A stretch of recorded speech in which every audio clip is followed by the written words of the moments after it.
dahil bukas may pasok, so gumawa ako nito ngayong gabi. Anong oras ngayon? Alas 10 na.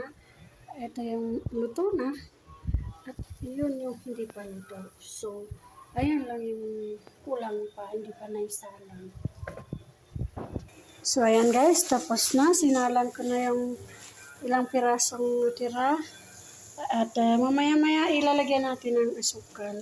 Kasi gusto ko pag almusal ko, bukas inom ako ng kape, meron tayong pang himagas. Alam niyo ba na ito yung ginagawa ko palagi pag nasa bahay ako? Tuwing may bukid nagtatrabaho sa bukid yung asawa ko, ito yung ginagawa ko kasi nga gusto ko pagdating na meron ng tupas yung kape niya, panghimagas kumbaga. So ayan, magtutunaw tayo ng asukal.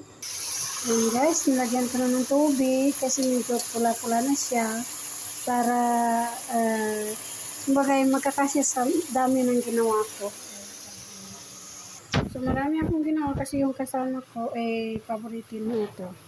Tutunawin natin siya until maging stick. So, yan, stick na siya. Lalagyan na natin. So, ayan guys. Thank you for watching. Yummy, ulibit.